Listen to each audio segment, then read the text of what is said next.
नमस्कार, आदाब। आप सबका मेरी महफिल में एक बार फिर इस्तकबाल है, स्वागत है।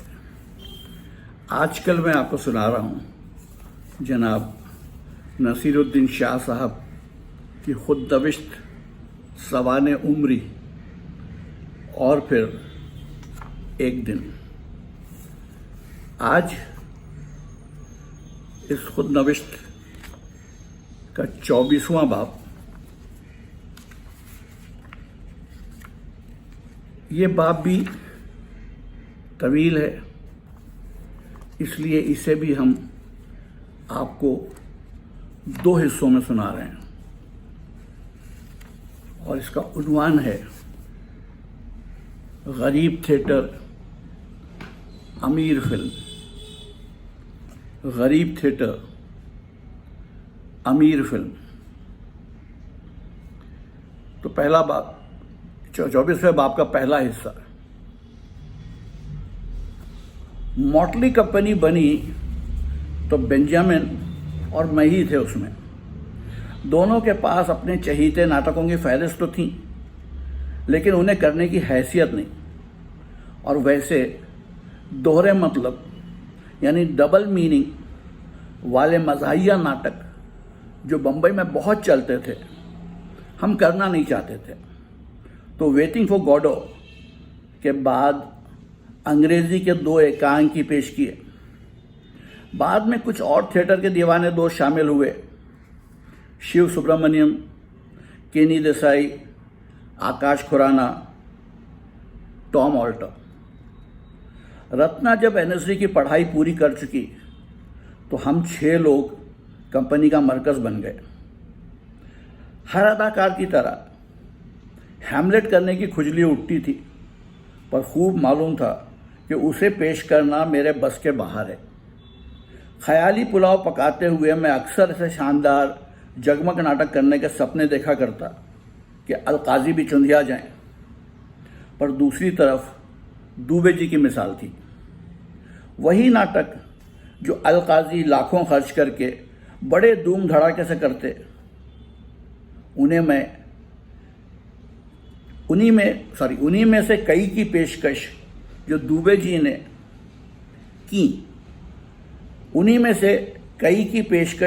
ने की, वो अलकाजी से ज़्यादा असरदार रही।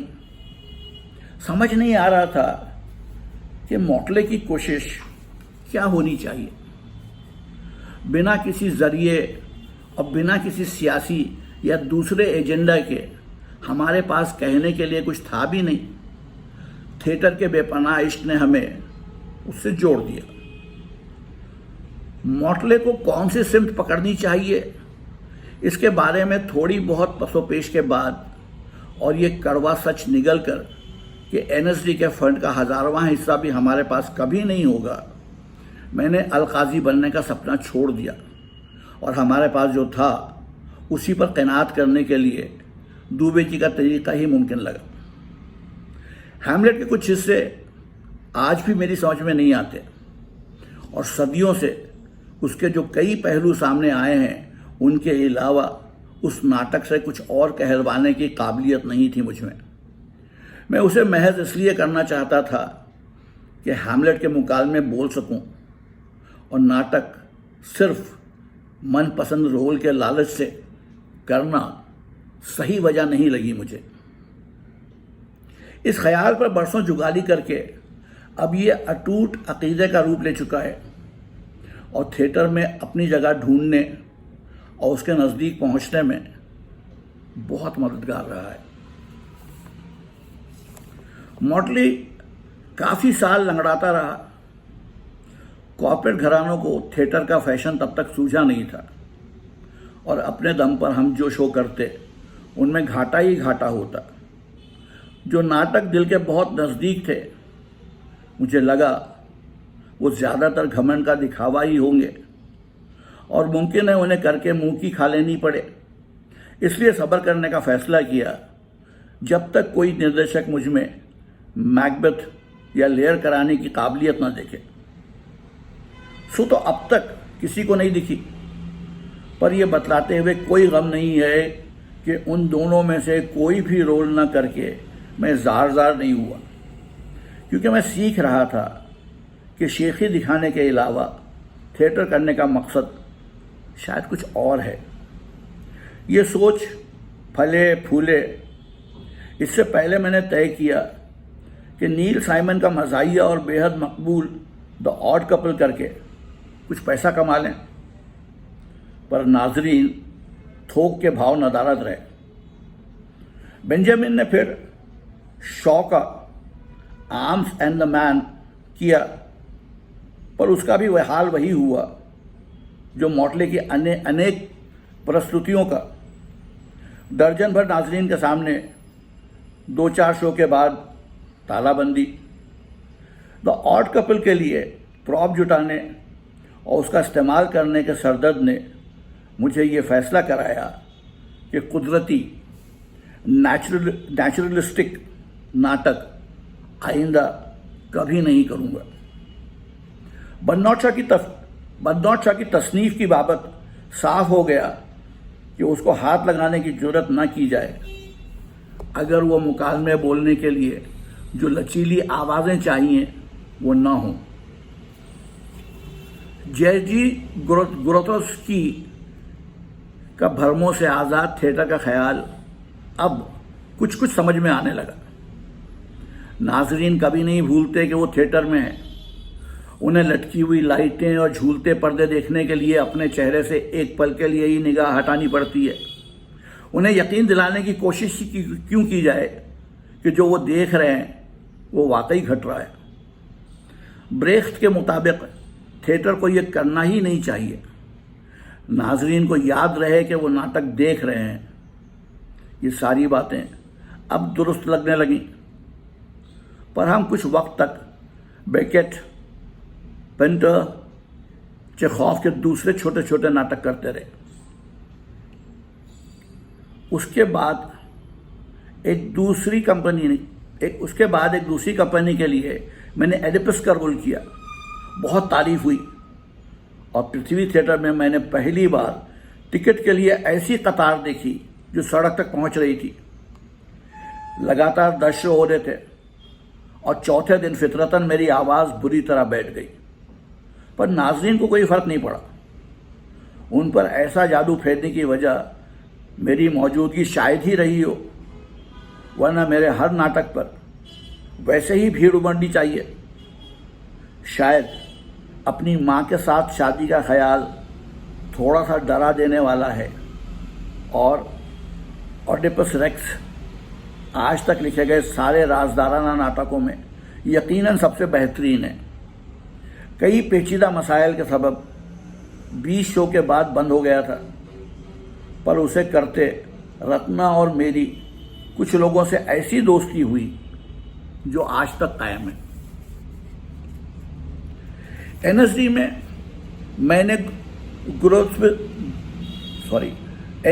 मैंने ग्रोतोव्स्की की किताब टूवर्ड्स अ पुअर थिएटर पढ़ने की नाकाम कोशिश की थी। अब एक रोज़ बम्बई के एक कुतुब खाने में उसे अपनी तरफ घूरते पाया तो उठाकर पेश लफ्ज़ पर नज़र डाली। उसका यह मंतिक पढ़कर कि ज़राए की कमी थिएटर की कमज़ोरी नहीं, कुव्वत होनी चाहिए, मैंने किताब दोबारा पढ़ने का फ़ैसला किया। मगरबी थिएटर से ग्रोतोव्स्की की मुकम्मल मोहब्बत ख़त्म हो चुकी थी। उसके गुमराह कुन और तकनीकी तरीक़ों से जो सिनेमा जैसे जादुई सायों वाले तमाशे पेश करने लगा था, जो थिएटर की फितरत के ख़िलाफ़ है। कथकली और बाली के मुखौटा नाच से मुतासिर होकर उन्होंने एक ऐसे थिएटर की ईजाद की जिसमें सिर्फ ज़रूरी पार्ट हों, यानी अदाकार और मजमून। उस गरीब थिएटर में साजो सामान, सजावट या सिग्नल देने वाली हर चीज़ को खारिज करके उन्होंने सिर्फ अदाकार को मवासलात का ज़रिए बरकस बनाया, कोई सेट नहीं। और अदाकार सिर्फ लाजमी कपड़े पहने खाली रंगमंच पर अदाकारी करते। कुछ वक्त बाद वो अपने नाटकों में अल्फाजों के बजाय आदि आवाज़ों का इस्तेमाल करने लगे। फिर उनके नाट्यक्रम में मजहबी भाव उभरने लगे और रंगमंच को पवित्रता का स्थान माना गया। गरिमा की स्थिति, धर्म पुराण अदाकार और दर्शकगण के बीच ऊर्जाओं का आदान प्रदान जैसे जुमलों का इस्तेमाल होने लगा। ये सब कर पाना लुभावना तो लगा, लेकिन बड़ी दूर की कौड़ी। उस कैफियत तक पहुंचने के लिए गैर मामूली बैत और जिस्मानी महारत की ज़रूरत थी, और मुझ में दोनों की कमी थी। फिर किताब के बारे में, अदाकार की तालीम के बारे में एक ऐसी बात थी जिसने अदाकारी सीखने और सिखाने के मुतालिक मेरे ख़यालों में एक बुनियादी तब्दीली की। अदाकार पर तकनीक सीखने का बोझ लादने के बजाय उनकी कोशिश थी अदाकार को हर उस चीज़ से निजात दिलाना जो उसे अपनी फितरत से दूर रखती है। अदाकारी सीखने की परेशानी का हल उससे मुख्तसर और सटीक ढंग से पहले कभी नहीं रखा गया होगा। एनएसडी और एफटीआईआई दोनों में अदाकारी का कोर्स करके अब तक कई फिल्मों और नाटकों में भाग लेकर और ख़ासी तारीफ सुनकर भी यह ख्याल मुझे सता रहा था कि मेरी तरक्की में कहीं रुकावट आ गई है, और मुझे लगा कि जो मैं सीखना चाहता हूँ वो शायद गुरुतोवस्की ही सिखा सकें। बम्बई में मदद करना तो दूर, ये बातें समझने वाला भी मेरे आसपास कोई नहीं था। यकीन बढ़ता गया कि ना तो जिस तरह की लोकप्रिय फिल्में मेरे पास आ रही थी और ना ही तथाकथित कला फिल्में अपना फ़न सीखने में मेरी मदद कर पाएंगी। गोया इस यकीन को पुख्ता करने के लिए मुझे अब ताबड़तोड़ दोनों तरह की फिल्में मिलने लगीं। उनमें से बहुत कुछ बहुत बुरी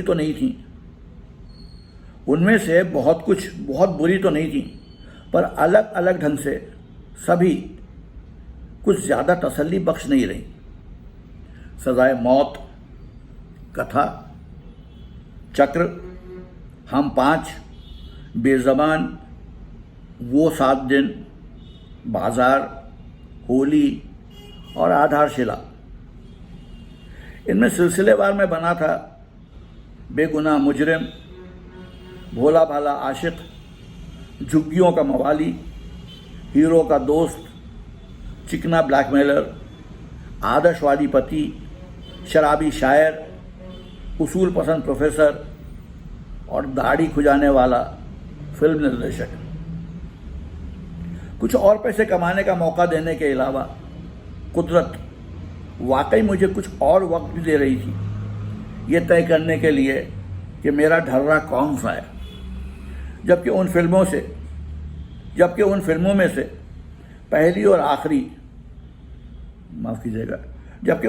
में से पहली और आखिरी 3 दर्ज नए तरह के सिनेमा से जुड़ने की मेरी ख्वाहिश का नतीजा थी। बाकियों ने यूं कह लीजिए मेरी रसोई को चलता रखा, और उनकी बदौलत मैं आखिर अपना फ्लैट खरीद सका। मिस मेरी का रखरखाव महंगा पड़ रहा था। वैसे भी शर्ली गांव में घर खरीदने में मैं करीब कंगाल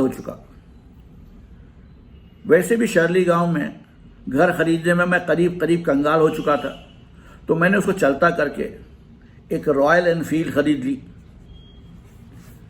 शर्ली विलेज तब गांव ही था। फूस के झोपड़े, धान के खेत और नारियल के पेड़ों के झुंडी दिखते थे। इक्के दुक्के ऊंचे मकानों ने तब भी वहां के सुकून को भंग किया हुआ था। फिर भी हर चीज़ में वो अलसाई मस्ती थी जो समुद्र के किनारे बसे हर कस्बे की हवा में होती है। रत्ना और मेरी शादी जब हुई तब हमने पहला आशियाना वहीं बसाया।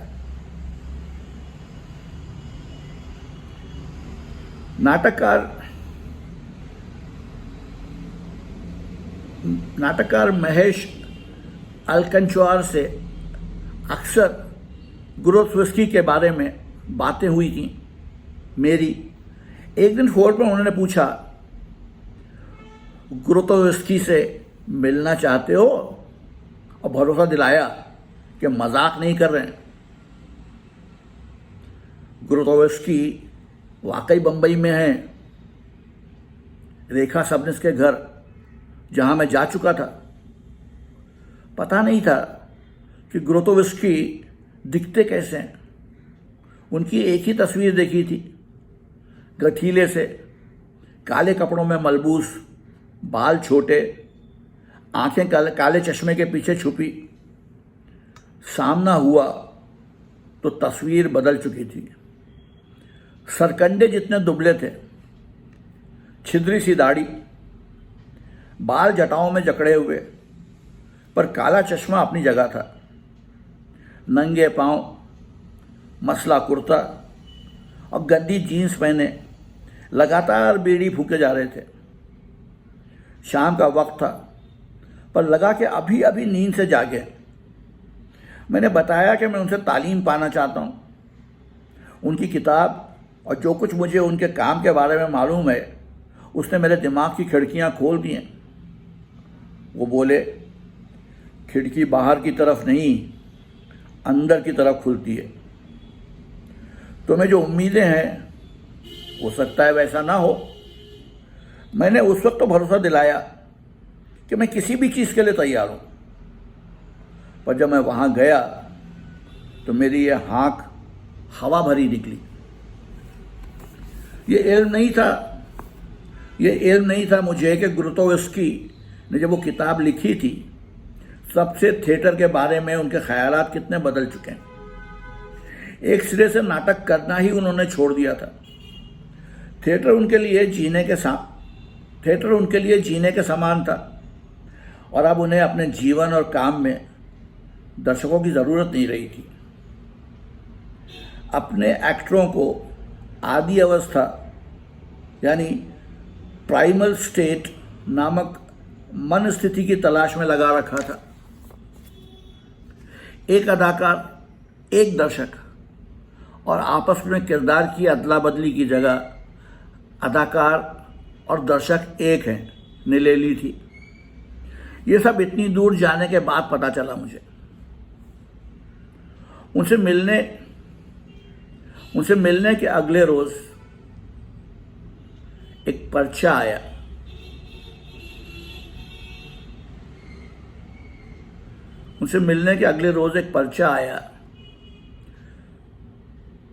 कि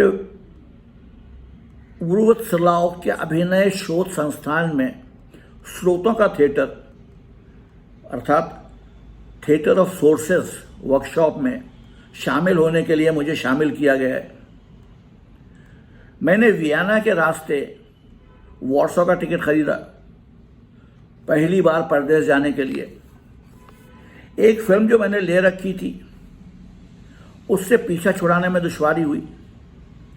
दूसरी से पीछा छुड़ा ना सका। उससे जो पैसे मिले थे, उनसे वॉर्सो का टिकट खरीद चुका था। ताहिर हैरान रह गया जब मैंने उसे बताया कि मैं एक ऐसे मुल्क जा रहा हूँ जिसका उसने नाम भी नहीं सुना। उसे तो बस ये पता था कि ढेरों काम मिल रहा है। मैं अपने करियर से खिलवाड़ क्यों कर रहा हूँ? उसे समझाना नामुमकिन था कि काम करने से ही ऊब महसूस हो रही है, और मुझे डर है कि कहीं इसी सतहीपन का डंक मुझे जिंदगी भर न सताता रहे। ना तो कमर्शियल फिल्मों का मेहनताना अब उतना पुरकशिश था, और ना कला मंदिर की देन। ऐसी लोकप्रिय फिल्में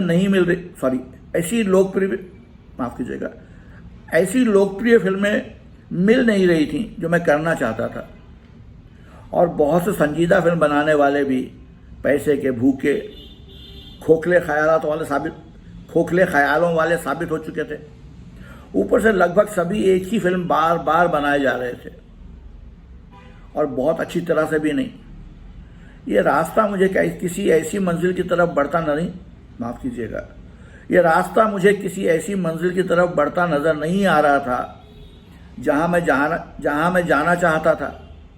तो मैंने सोचा कि अगर अपने करियर की मदद नहीं कर सकता तो किसी ऐसे जानकार से जो इल्म बांटने से कतराता ना हो, नई सलाहियतें पाकर अपनी ही मदद कर लूं।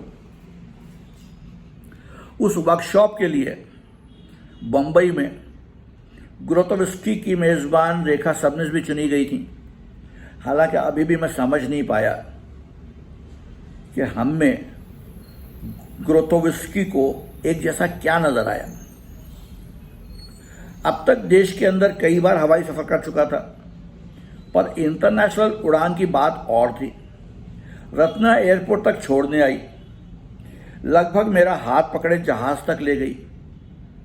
बाद में बताया कि उस सफर के बारे में शुरू से ही उसे बदगुमानी थी। रत्ना एयरपोर्ट तक छोड़ने आई, लगभग मेरा हाथ पकड़े जहाज तक ले गई। बाद में बताया कि उस सफर के बारे में शुरू से ही उसे बदगुमानी थी।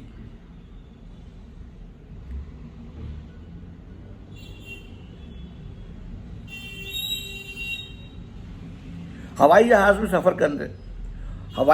सफर करते पूरी रात गुजारने का यह मेरा पहला तजुर्बा था। एक पल भी सो नहीं पाया। वियना के नजर आने तक मेरे दिल की धड़कन जरा भी धीमी नहीं हुई। हसीन इमारतों से आरास्ता उस शहर में कोई 20 साल बाद मैंने कुछ और वक्त गुजारा। पीटर ब्रूक के हैमलेट के साथ, और हर जगह फन तामीर के भारी भरकम नमूने देख देख कर नीयत ना सिर्फ पूरी तरह भरी बल्कि सोजिश होने लगी। और फ्लैटों का चौकोर बेचेहरा ब्लॉक देखने को बड़ा जी चाहा। वियना हवाई अड्डे के आसपास घूमते हुए सुबह गुजारने के बाद रेखा के एक दोस्त से हम मिलने वियना वुड्स जा ही रहे थे कि पता चला उसका पासपोर्ट कहीं रह गया। वियना वुड्स जाना रद्द करके पासपोर्ट की तलाश में हम लग गए, जो बिल्कुल वहीं मिला जहां छूटा था।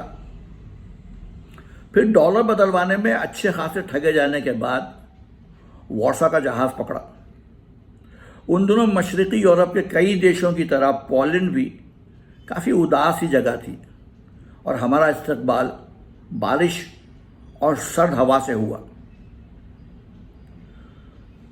वरवस्लाव कोई रेलगाड़ी जाती नहीं थी, तो वहाँ का सफ़र हमने 45 मिनट तक एक बहुत ही खटारा, बुरी तरह झटके खाते हुए हवाई जहाज़ में तय किया।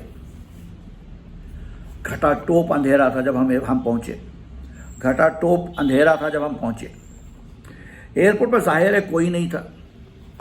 कहाँ जाना है उसका सुराग तक हमारे पास नहीं, अलावा 2 फ़ोन नंबर के जहाँ से कोई जवाब नहीं मिला। टैक्सी लेकर हम ग्रोतोव्स्की के संस्थान पहुँचे।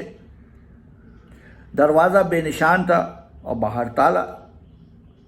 क्या करें, कहाँ जाएं? गलियारे में हम परेशान बैठे रहे। ठंड से ठिठुरते गैर मुल्क में बेयारो मददगार, भूखे पेट बैठे बैठे मन में आया कि फ़ौरन बम्बई का अगला जहाज़ पकड़ लूँ। 85वीं बार घंटी बजाकर मैं दरवाजे को लात मारकर गिराने की सोच रहा था कि पास से गुजर रहे एक शख्स ने पूछा कि हमें क्या चाहिए। वो संस्थान का इंस्ट्रक्टर निकला, और उस रात हमें अपने घर उसने आसरा देकर खाना खिलाया। बार बार पूछने पर कि काम कब शुरू होगा, कहाँ ठहराया जाएगा, ग्रोतोव्स्की से कब मुलाकात होगी, वो पुरस्कार ढंग से मुस्कुराकर बोला, शायद कल, शायद नहीं। जल्दी पता चल गया कि हजरत ग्रोतोव्स्की का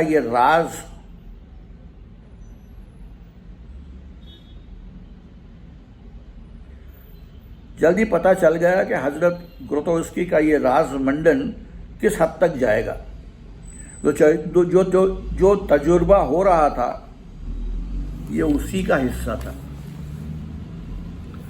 अगली सुबह अलग अलग मुल्कों के हम तकरीबन 50 हिस्सेदार जमा हुए और आखिरकार संस्थान के गर्भगृह में हमें दाखिल करके एक बड़े हॉल में ले जाया गया। हम में से लगभग सभी को यहीं रात गुजारकर अगले दिन जंगल में जाकर काम शुरू करना था। ग्रोतोवस्की तशरीफ लाए और घंटे भर तक कुछ बोलते रहे। मुझे ठीक ठीक याद नहीं कि उन्होंने क्या कहा। ज्यादातर बातें मैं समझ ही नहीं सका। इलावा जब उन्होंने अपनी सलाहियत तक पहुंचने की बात की और ये कि हम जिसे सच्चा सुलूक समझते हैं वो महज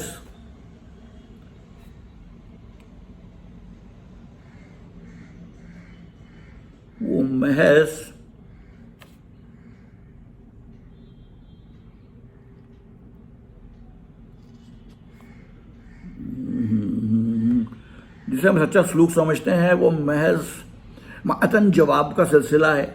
हमें बुनियादी सिमत पाने की कोशिश करनी थी।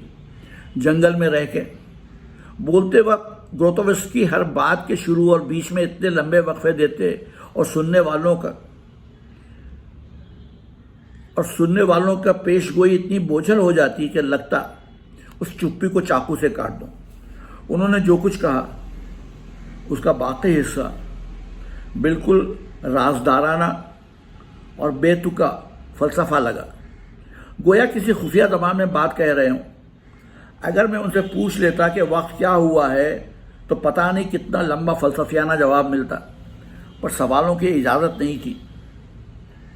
न उसकी ज़रा भनक लगी हमें कि जंगल में करना क्या होगा। अलबत्ता हमें कसम दिलाई गई कि इसके बारे में हम कभी किसी को कुछ नहीं बतलाएंगे और ना ही आपस में इसके बारे में बात करेंगे। वहाँ रहने के दौरान गांजा पीने की सख्त मनाही थी। किसी और का तो पता नहीं, पर यह सुनकर मेरी बेचैनी काफ़ी बढ़ गई। रेखा और मेरे अलावा 3 भारतीय और थे, सभी कलकत्ता के। दीपक मजूमदार, प्रबीर गुहा, दोनों रंगकर्मी, और एक बहुत जाने माने बाउल गायक गौर खेपा। अगली सुबह हरे भरे अछूते जंगल के रास्ते हमें ले जाया गया, जिसने आंद्रेजा वाजिदा की फिल्मों की याद दिला दी। सुबह की शबनम में चीड़ के चमकते पत्ते, तराशी हुई घास के उजले सा मैदान, एक आध सींगों वाला हरन पास से छलांगे मारता हुआ। जंगल के बीच एक मैदान जैसी जगह थी जहां 2 नए गोदाम नुमा कॉटेज खड़े थे। अपना सामान उतारकर सोने की जगह ढूंढने के बाद हमें काम की तफसील दी गई, बशर्त उसे काम कहा जा सके। उम्मीद तो थी सख्त वर्जिश और आवाज़ के मश्क की, और क्या होने वाला है नहीं मालूम था। हमें 5-5 के ग्रुपों में बांट दिया गया। एक इंस्ट्रक्टर के साथ कुछ बेहंगम सा रस्मी किस्म का नाच हुआ, जिसमें न तब तालमेल का कोई नामो निशान था, न जितने दिन मैंने उसमें हिस्सा लिया। फिर एक घेरे में हमें बिठाकर कहा गया कि अगल बगल के लोगों की हथेली से अपनी हथेली मिलाकर बिना छुए उनका लम्स महसूस करें। कन्वीनर बहुत धीमी आवाज़ में फुसफुसाता रहा कि हम घास और उसके नीचे की ज़मीन से मेल करें, सूरज और हवा को महसूस करें। बस बारिश की कसर थी। ये 5 के 5 समूह जंगल में जाते और थके मांदे लौटते, कभी भीगे हुए, कभी कीचड़ में सने, कभी रोते हुए, मगर हमेशा ही पगलाई हुई खुशी की हालत में। खाने में ब्रेड और पनीर, ठंडा गोश्त, आलू, और अगर रसोई में पहले पहुंच गए तो अंडे भी। इसी पर गुजारा करना पड़ता। वो 1 हफ्ता मुझे 1 साल के बराबर लगा। अजीब व गरीब शगल करते हम जंगल के रास्ते दौड़कर किसी खुली जगह पर कुछ अजीब से कर्म कांड करके वापस दौड़ते आते, या तेज बहती सर्द नदी पार करना, या पेड़ के कटे हुए तने पर आंखें बंद करके घूमते रहना, या बार बार उसी धुन को सुनना जो हर रात घंटों बजती रहती। दिमाग का मलीदा बन गया।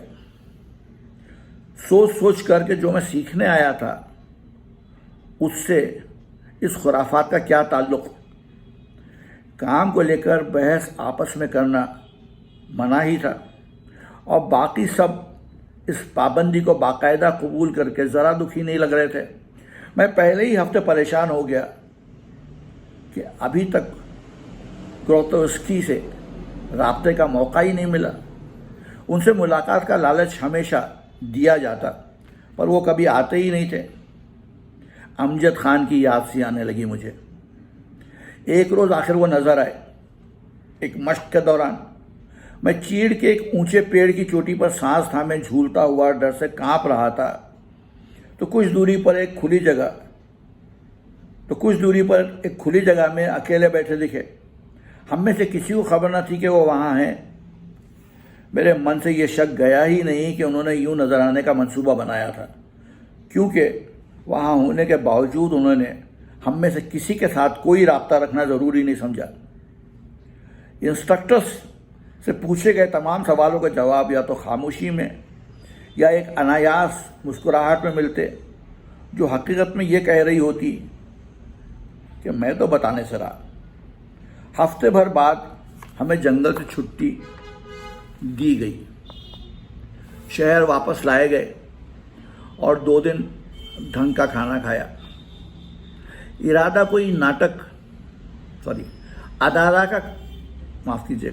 अदारे का कोई नाटक जब हमने देखना चाहा तो एक आह, एक तिरछी निगाह। अदारे का कोई नाटक जब हमने देखना चाहा तो एक आह, एक तिरछी निगाह और मुस्कुराहट के साथ ये जुमला मिला, नाटक नहीं होते हैं यहाँ, नाटक नहीं होते हैं यहाँ। तो ये था नसीर साहब की खुद नविश्त कि 24वें बाब का पहला हिस्सा, चैप्टर 24A। इसमें गैर मुल्की अल्फाज और अंग्रेज़ी अल्फाज में मुझसे तलफ़्फ़ुज़ की जो गलतियां हुई उसके लिए मैं माज़रत चाहता हूँ। मैंने बहुत कोशिश की लेकिन ज़बान मेरी उस तरह पलटने की शायद अब आदी नहीं रही और बुढ़ापे ने और परेशान कर दिया है। तो मैं बहुत बहुत माज़रत करता हूँ आपसे। कल फिर आऊँगा, इसका अगला हिस्सा सुनाऊँगा।